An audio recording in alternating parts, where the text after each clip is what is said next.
ለኔ ከባድ ነው። በተለይ ስፔሻሊ ጠላቴ እንደሆነ ካወቅኩኝ በኋላ ደግሞ አስቸጋሪ ነው። በቃ የምርም እናትና አባቱ ባይሆኑስ? ምክንያቱም በዛው ኤቭሪቲንግ ያለውን ነገር ለፖሊስ አሳውቂያለሁ። እያንዳንዱ እንቅስቃሴ ያለሁበት የሆነ ነገር እንኳን ቢሆን አንዱ ተጠያቂ እሱም ጭምር ዘልጄ እርግጠኛ ሳልሆንበት። በእርግጥ የሰው ልጅ እድሜ ልካችሁንም ብታጠኑት ልታውቁት ነው ትችሉት አይደለም። ነገር ግን አትሊስት ምቾት ሊሰማችሁ ይገባል። አንዳንድ ኮሜንቶችም አይቻለሁ። መጉዳት ቢፈልግ ራስሽን በሳትሽበት ሰዓት ምናምን ያላችሁ ሲጀመር ራሴን ስቼ እኔ ከሞትኩ ምንም አልጠቅማቸውም ለጠላቶቼ። ሰላም ቤተሰቦች እንዴት ናችሁ? ሁሉ ሰላም? ያው ከረጅም ጊዜ እረፍት ነው የሚባለው በኋላ ወደ ስራም ወደ እናንተም ተመልሻለሁ። አይ ነው ብዙ ጠፍተሻል ምናምን እያላችሁ የፈለጋችሁ ሰዎች አላችሁ። ግን እንግዲህ የነበርኩበት ነገር አንዳንዴ እያንዳንዱ ነገር ሚዲያ ላይ ይዛችሁ ስትመጡ በራሱ ሌላ ችግር እየሆነ ይመጣል መሰለኝ። ነገር እያንዳንዱ ነገራችሁ ሚዲያ ላይ ይዛችሁ ስትመጡ እንትን ነው የሚሆነው። ለጠላቶቻችሁ በየቀኑ ኢንፎርሜሽን ማቀበል ነው የሚሆነውና እንግዲህ የመጨረሻ ቪዲዮን ካያችሁት በቃ ትንሽ እስቲ ልረፍ ከሁሉ ነገር ከግርግሩም ከምኑም ብዬ ነው። አንዳንዴ ምንም ነገር በቃ ማሰብ ከምትችሉት በላይ ይሆንባችኋል፣ ወይም ደግሞ እናንተ ኮንትሮል ማድረግ ከምትችሉት ነገር በላይ ይሆንባችኋልና ለትንሽ ጊዜ ማረፍን መረጥኩ። ደህና ነኝ። ላይክ ይሄ ችግር አጋጥሞኝ ኦር ህመም አጋጥሞኝ ምናምን አይደለም። እግዚአብሔር ይመስገን በጣም ደህና ነኝ። ነገር ግን የገባውበት ውጥንቅጥ እንደ ቀልድ ለካ አንዳንዴ የዋህነትም ዋጋ ያስከፍላል። በጣም በትልቁ የተረዳሁት ነገር ቢኖር እሱ ነው። የመጣውበትን መንገድ ይዩት። በማያገባችሁ ነገር አትግቡ። ሌላ ነገር አይደለም ማለት አንዳንዴ በየዋህነት የምትሉት ነገር ለካ ለራሳችሁ ወጥመድ እያዘጋጃችሁ ነው የምትመጡትና ከመጀመሪያ ጀምሮ ላይክ በቃ የሆነ መሰናክል ማያጣው አይነት ህይወት ነው የገጠመኝ። ከዛ ደግሞ ሰላም ሆነ ምናምን ስትሉ እንደገና ድንገት መሰበር፣ ከሱ ደግሞ ለማገገም ሌላ ጥረት ላይ እንደገና ሌላ መሰናክል አስቸጋሪ ሆነና እስቲ ከሁሉ ነገር ራስን መደበቅና መሸሸግ መፍትሄ መሰለኝ ለጊዜው ጸሎት እያደረጉ ለዛ ነው በደንብ በቃ ጥፍት ያልኩት። ቪዲዮ ምናምን እየሰራን ምን ቪዲዮም ለመስራት ባይዘው ጥሩ እንትን ላይ ሙድ ላይ መሆን መቻል አለባቸው። በቃ ሁሉ ነገር ነው ያስጠላኝ በሰዓቱና ላይክ ማንን ማመን ማንን መቅረብ ማንን እንትን ማለት እንዳለባችሁ ግራ ነው የሚገባችሁ። እንግዲህ ቪዲዮ እርቃን ቪዲዮ ተያዘብኝ ብላ ነው ያ ሁላ ነገር እንዳያችሁት ነው መዘርዘር አይጠበቅብኝም። ከዛ ባለፈ ጥሩ ተሰጠኝ ስል ደግሞ እንደምመጣ ተባለ። ከዛሬ ነገ የተሻለ ይሆናል ሲባል ባይዛው የውለታቸውን መካድ አልፈልግም። አንዳንድ ኮሜንቶችም አይቻለሁ። መጉዳት ቢፈልግ ራስሽን በሳትሽበት ሰዓት ምናምን ያላችሁ ሲጀመር ራሴን ስቼ እኔ ከሞትኩ ምንም አልጠቅማቸውም ለጠላቶቼ። እኔን በስነ ስርዓት በጤና አግኝተው ነው ማሰቃየት የሚፈልጉት። ምክንያቱም እኔ ራሴን በሳትኩበት ሰዓት ላይ እሱ እኔን ሊያፈቅር የሚችልበት ሰዓት አይደለም። የመጀመሪያ ቀን የምታስታውሱ ከሆነ ጊፍት ሰጡኝ ምናምን ሰዓት፣ ከዛ ሁለተኛ ቀን ይሄ ነገር ሀፕን ያደርጋል። ስለዚህ ለፍቅር ተሸንፎ ለኔ አዝኖ ምናምን እንደዛ ሊያደርግ የሚችልበትን መንገድ ምናልባት ድንጋጤ ላይክ እንደዚህ አይነት ነገር ሀፕን ያረጋል ብለው አላሰቡም። ድንጋጤም ሊሆን ይችላል ሐኪም ቤት ይዘውኝ እንዲሄዱ ያረጋቸው። ከዛም ባለፈ ግን ያለውበትን ቦታ ስንገናኝ ምናምን መጠቆም ይችላል። ግን ደግሞ የሱ ከነሱ ጋር የነበረው አግሪመንት ነው የሚወስነው። ዝም ብለው የሆነበት መተው ጠቆሞ እኮ ከዚህ በፊት ከአንድም ሁለት ሶስቴም እኮ ተሞክሬያለሁ አልተሳካም እንጂ። ስለዚህ በቀላሉ አንድ ቦታ አግኝቶኝ እነሱን ጠርቶ ሊያስረክብ የሚችልበት ነገር አይደለም። በቃ ብቻ ነገሮችን እያመቻቸ ሊሆን ይችላል አላቅም። ከዛ ባለፈ ግን በጣም እየተግባባን እየተላመድን ስንመጣ ሜቢ የከፈለው ዋጋ ሊሆን ይችላል። እኔ አሁን እዛ ላይ ዋጋ ከፍሎልኛልና እንደዚህ እኔ አላቅም። አንዳንድ ሰዎች እኔ እንጃ የሆነ በጣም ስሜታዊ ትሆናላችሁ። ነገር የሆነ አንድ መልካም ነገር ስታዩ በቃ ካፕል ሆኑ እንደዚህ ሆኑ ምናምን ስትሉ ነበረ። ከዛ ደግሞ ስትቆዩ ደግሞ እንዳያችሁት ነው። ለምንም ነገር መረጋጋት ያስፈልጋል። ስፔሻሊ ህይወት ላይ ማለት ከአንድም ሁለቴ ተጎድቼ ያለፍኩ ልጅ ነኝ። ሰው ዘልጄ እርግጠኛ ሳልሆንበት በእርግጥ የሰው ልጅ እድሜ ልካችሁንም ብታጠኑት ልታውቁት የምትችሉት አይደለም። ነገር ግን አትሊስት ምቾት ሊሰማችሁ ይገባል። እሱ የጎደለው ነገር አለ ምናምን አይደለም። በሰዓቱ ለኔ ታየኝ በጣም ፈጠነብኝ። ሰው ደግሞ ከመጠን በላይ ከፈጠነ የሆነ ችግር አለ ማለት ነው ሲባል ሲቆይ እንግዲህ መዘዞቹ ከቀን ወደ ቀን እየተባባሰ መጣ። ፋይናሊ የጠላቶቼ እጅ ሆኖ ተገኘ። አሁንም ነገ ከነገ ወዲያ እኔን አሳልፎ ይሰጣል አይሰጥም? አሁን በስፔሻሊ በዚህ ሰዓት አይችልም። ምክንያቱም በዛው ኤቭሪቲንግ ያለውን ነገር ለፖሊስ አሳውቂያለሁ። እያንዳንዱ እንቅስቃሴ ያለሁበት የሆነ ነገር እንኳን ቢሆን አንዱ ተጠያቂ እሱም ጭምር ያለውን ቪዲዮ እንደማስረጃ አቅርቤ ማለት ነው። እና በተቻለ መጠን እንዳላችሁት ጫካም ሲሄድ ብቻዬን ላለመሄድ መሞከር መጠንቀቅ ነው። በእርግጥ እኔ በጣም እዳፈራለሁ፣ ግን ደግሞ በቅርብ ጊዜ ደግሞ ካያችሁ ከበፊት ባህሪ በጣም እያስተካከልኩ ነው የመጣሁት። ማለት በፊት ወንድ ያጫውተኝ ነበር መሰለኝ እና አሁን ግን ከትላንት የተሻለ ነው። ነገ ደግሞ ይበልጥ የተሻለ ይሆናል ብዬ ተስፋ አደርጋለሁ። ዋናው በሰላም በህይወት መቆየታችን ነው። ከዛ ባለፈ ደግሞ እንደ መያዣነት ይዞት የነበረው እኔ አይዶንት ኖ ለምን ግን እንደዛ ማድረግ እንደፈለገ አላውቅም እኮ ያኔ ጠላት ሆኖ መጥቶ ብዙ ነገር አሽቶ ከዛ ደግሞ እናትና አባቱን አምኖ እኔ ጋር ማስቀመጥ ማለት ግን ምን ማለት ነው? ማለት ነው የፈለኩት ነገር ማድረግ እኮ እችላለሁ፣ ጨካኝ ሰው ሆኖ ምክንያቱም እጄ ላይ ነው የነበሩት። ገና ከሱ ጋር ውሰድልኝ አትውሰድልኝ ግብ ምክንያቱም እኔ እጅ ላይ ሆኖ ደግሞ የሆነ ነገር ቢሆኑ አንደኛ እኔም ተጠያቂ ነኝ። ያንን ሪስክ ውስጥ ገብቼ ነው ራሴ ነኝ በቃ ቢያንስ እነዛ 666 ምናምን ተባልኩ ያሳደዱኝ ነው ሲሉ አትሊስት የተሻለ ነው እኔ ጋር ቢቆዩ።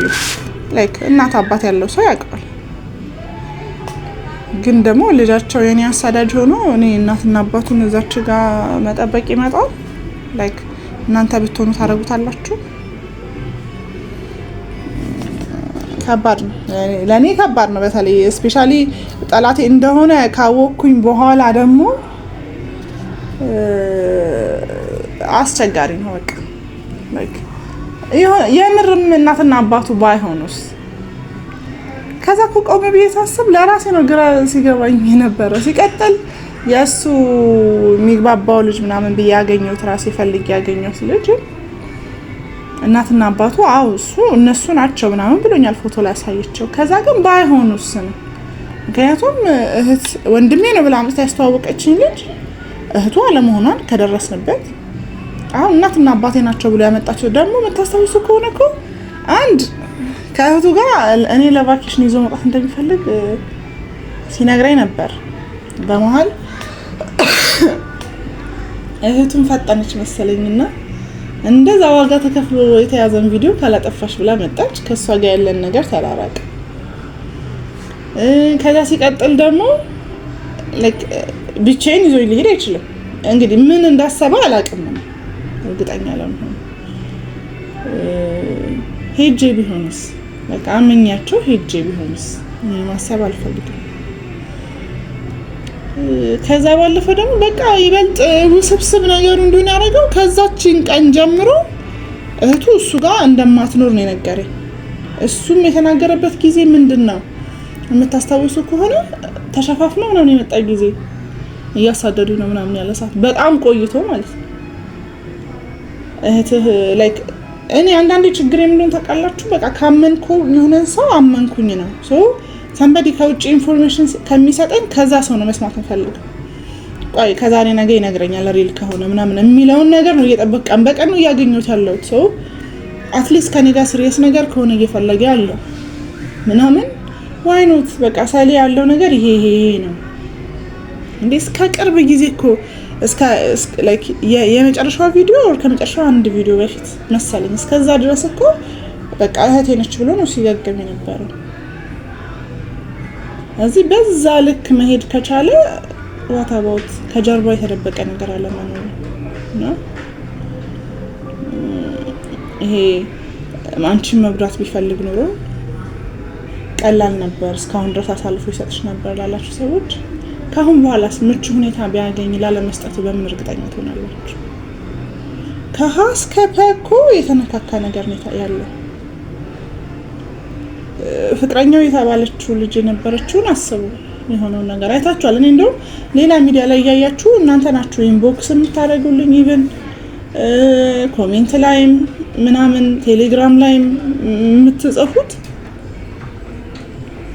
ሌላ ሚዲያ ላይ ያያችሁት እንደውም እናንተ ናችሁ። ኢቭን ቲክቶክ ላይ ራሱ ኢንቦክስ ላይ ብዙ ቴክስቶችን አገኛለሁና ከዛ ነው ገብቼ ቼክ የማደርገው። ምንም ሰላም የሚሰጥ ነገር የለውም። ማንም ሰው የተረጋጋ ህይወት ነው አይደል የሚፈልገው? አይደለም ሪሌሽንሺፕ ላይ ቦይፍሬንድ ገርልፍሬንድ ለመሆን ይቀርና ጥሩ ወንድምና እህት ለመሆን እኮ ሁሉም ሰላም ሆኖ ነው። እኔ በተለይ በቃ በዚህ ሰዓት ላይ ርፍ ማለት ነው የምፈልገው። በቃ ሰላም ሆኜ ርፍ መኖር የምር የናፈቀኝና አንዱ ሲባል ደግሞ ይሄ ዋጋ የከፈላችሁላቸው የኔ ናቸው የምትሏቸው ሰዎች ናቸው የመጀመሪያ ጠላታችሁ የሚሆኑትና ለኔ ድጋሚ እሱን ማመን ምናምን እኔ ከባድ አይደለም። ቢሆን አሳልፎ ይሰጥሽ ነበር። ካሁን በኋላ ስላለመስጠቱ ምቹ ሁኔታ እየጠበቀ አለመሆኑስ በምንድን ነው እርግጠኛ የምትሆኑት? በስጋት ነው የሚኖረው። ነገ ከነገ ወዲያ አሳልፎ ሰጠኝ አልሰጠኝ አይ እንደዚህ ሆነ ምናምን እያላችሁ ብቻ ይሄ አሁንም ሊናገር የቻለበት ምክንያት ለፍንጩን አግኝቻለሁ ሰው ነገ ከነገ ወዲያ ትደርስበታለች ብሎ ስላሰበ ነው። ከዛ ባለፈ ደግሞ ወንድም ታብዬው ራሱ ለእኔ ሌላ ጥያቄ ነው እየሆነብኛል። እስር ቤት ድረስ የታሰረ ሰው እንዴት ነው ላይክ ለሕክምና ወጥቶ ከዛ ሐኪም ቤት ታኝ ለኔ እኮ ሆስፒታል ይመለሳል ነው የተባልኩት። ላይክ እዛው ለሕክምና ወጥቶ ነው ይመለሳል ነው ያሉኝ ፖሊሶቹ። እዛ ግን እሱ ደግሞ ሲነግረኝ ደግሞ አይ ሕክምና ላይ ነው ያለው ሆስፒታል ነው ተኝቷል። ያ ማለት ያ ቃል ማለት ነው ስቲል ኮኔክሽን አላቸው ማለት ነው። እኔስ ሳላበዛውባችሁ ትንሽ ብርድ መጥቶኛል ያለው ነገር ግን በቃ ጥሩ ነገር አይሸትም። በዙሪያው ያለው ነገር ምናልባት ሌላ የባሰን ነገር ሊኖር ይችላል። ግን ራሴን ማግለል ነው የመረጥኩት። ለምን በሰው ህይወት ውስጥ ገብቼ በዚህ ልክ እጨነቃለሁ? የተጨነቅኩላችሁ እኮ ውጤቱን አየሁት። ላይክ በቃ አይ ሴት ነኝ ነግበኔ ነው ምናምን ብለን የገባንበት ነገር መጨረሻ መዘዙን አየን። ስለዚህ በዚህ ልክ ለማታውቁት ሰው ዋጋ መክፈል አንዳንዴ እናንተንም ዋጋ ያስከፍላል። በጣም በረጅሙ ነው ወጥመድ እየተዘጋጀልኝ የነበረው። እንግዲህ ፈጣሪ ነው የሚያተርፈው። ሁሌም እስከዛሬም እያተረፈኝ ያለው ፈጣሪ ነው። ስለዚህ ፈጣሪ ነው ያተረፈኝ ከነሱም ወጥመድ ብዬ ነው የማስበው። ለማንኛውም ዛሬ የመጣሁት አንደኛ ሰላም መሆኔን ስለጠፋው እንዳትጨነቁ ለማለት ነው። እንግዲህ ወደ ስራም ገብቻለሁ። ቀጣይ በተለያየ ቪዲዮ እመጣለሁ። ሁለተኛ ግን እኔ ጋር የነበሩት እናትና አባቱን መልሻለሁ። በስንት መከራ ወስዷቸዋል እናትና አባቱ። ሪል እናትና አባቱ ሆኖ አላውቅም፣ ግን ኃላፊነቱን ከኔ ላይ አውርጃለሁ። ይበቃል። ከዚህ በላይ ይመስለኛል እኔ እናንተም ከኔ እየተማራችሁ አንዱ ካንዱ ነው የሚማረው እየተማራችሁ እንግዲህ ወደፊት የሚሆነውን ነገር አላውቅም። አሁን ከዚህ ደቂቃ በኋላ ምን ሊፈጠር እንደሚችል ማናችንም አናውቅም። ስለዚህ ግን ነገ የባሰ ነገር ቢመጣ እኔ ኃላፊነት መውሰድ አልፈለኩም። በቃ አልፈለኩም። እናትና አባቱን ፈጣሪ ይጠብቅለት ከሆኑም ካልሆኑ ባሉበት። እጄን ግን አውጥቻለሁ። ይበቃል። ከዚህ በላይ አይመስላችሁም ቤተሰብ? ምናልባት በሌላ አንግል ያያችሁት ሰዎች ካላችሁ አይሉኝ እስቲ የምትሉኝ ነገር ከቤተሰብ አልወጣም መቼም አይደለ? ፋሚሊዎቼ ናችሁና እንደዚህ ብታረጊ እንዲህ ብትይ ምናምን የምትሉት ነገር ግን ሰፋ አድርጋችሁ አስቡት። እናንተ ብትሆኑ በእኔ ቦታ ራሳችሁን አድርጉና አዩት። እኔም ቤተሰብ አለኝ ልኖርለት የሚገባ። በዚህ ልክ ህይወቴን ጠልቻት አይደለም ለማላቀው ሰው ዋጋ የምከፍለው። ግን እስከ መቼ እንግዲህ ለእኔ ይበቃል የሚል እንትን። አንዳንዴ ዋጋ መክፈል ላለባችሁ ሰው እኮ ትከፍላላችሁ። ምንም ቢፈጠር ምንም የማይመስላችሁ ሰዎች አሉ። ግን ለማታውቁት ሰው ሆኖ ደግሞ መልሶ ያሰው ጠላት ሲሆን በጣም ነው የሚያመው ብታይ።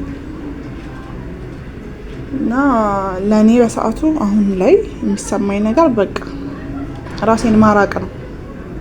ለራሴ ደህንነት ስል ከእንደዚህ አይነት ነገር ውስጥ ራሴን ማውጣት ነው የፈለግኩት። ከብዙ ጭቅጭቅና ንትርክ በኋላ እናትና አባቱን ወስዷል። ያሳረፍኩበትንም ቦታ እመልሳለሁ። ማንም ሰው እናትና አባቴ እንደዚህ ይሆናል ሲባል መጨከን ከባድ ነው አይደለም? አብሮኝ እየቆየ ነበረ ወድሻለሁ እንደዚህ ላለው ነው ሲል የነበረ ሰው ይቀርና ግን እሱም ቢሆን ልክ አይደለሁም ሳይሆን በማድረግ አልጸጸትም። ግን እስቲል እርግጠኛ አይደለሁም የምር እናትና አባት ይሁን አይሆኑ። የማጣራቱ ስራ የኔ ጉዳይ አይደለም። በቃ ከኔ ህይወት እንዲወጡ እስከሆነ ድረስ የፈለኩት በቃ አይመለከተኝም፣ ራሳቸው ይጨርሱ። ቤተሰብ ለማንኛውም መጥቻለሁ፣ ደህና ነኝ ለማለት እና እነዚህ ሁለት ነገሮችን ለማሳወቅ ነው የመጣሁት ዛሬ። ቀጣይ ነገር ከነገ ወዲያ በተለያዩ ቪዲዮዎች እመጣለሁ። እስከዛ ድረስ በያላችሁበት ሰላም ቆዩልኝ። እንደ ሁልጊዜው የምለው በጸሎት አስቡኝ። እንግዲህ ሰላም ቆዩ። ባይ ባይ።